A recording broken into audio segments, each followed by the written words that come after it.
Alhamdulillahi rabbil alamin, salawatullahi wasalamu alayhi wa ala alihi wa sahbihi wasallam, walhamdulillahi rabbil alamin.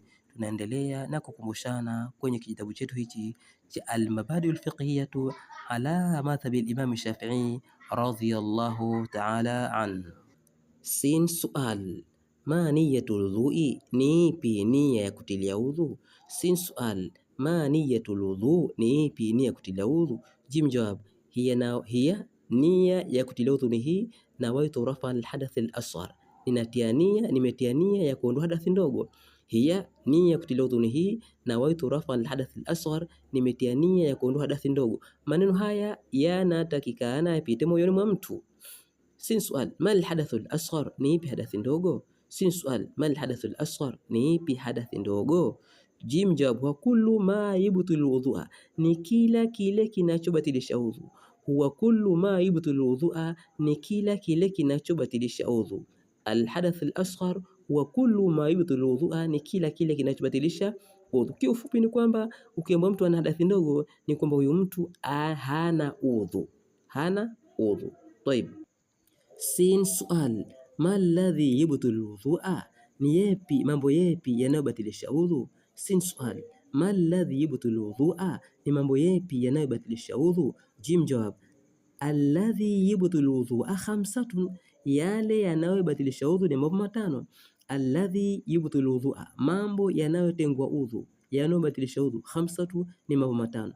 Al-awwal, jambo la mwanzo, khuruju shay'in, ni utokaji wa kitu, yani kutoka kitu, min ahadi sabilaini, katika moja ya njia mbili.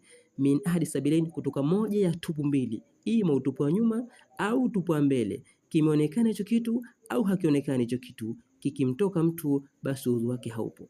Athani, jambo la pili, zawalul aqli, ni kuondoka kwa akili. Imeondoka akili kwa namna yote pale, pengine alilewa au huyo mtu alizimia, kwa hivyo akizinduka tu ni kwamba udhu haupo na anatakiwa akate udhu mwingine. Athalithu, jambo la tatu, an-naum, ni kulala. Kulala usingizi mzito, kulala kibafubavu au kulala wote vile isipokuwa ule ulalaji ambao atanyosha miguu au atakunja miguu akae sawa sawa katika ardhi, makalio yake yakae katika ardhi. Hapo akisinzia kigoka udhu wake utakuwa upo, wallahu aalam. Arabi, jambo la nne, lamsul mar'ati al-ajnabiyati, ni kumgusa mwanamke wa kando. Mwanamke wa kando ni upi? Mwanamke wa kando ni mwanamke ambaye mwanamume anaweza kumuoa, na mwanamume wa kando ni upi? Ni mwanamume ambaye mwanamke anaweza kumuoa. Kwa hivyo wale ambao wanaweza kuoana wakigusana, udhu unaambiwa haupo. Kugusana kwa ngozi kwa ngozi, sio kama atagusa jino au nywele au atagusa juu ya nguo au atagusa nywele. Akigusa hivyo udhu hautaambiwa kwamba ubatilika, lakini itakuwa amefanya jambo ambalo ni haramu, kwa hivyo atapata makosa.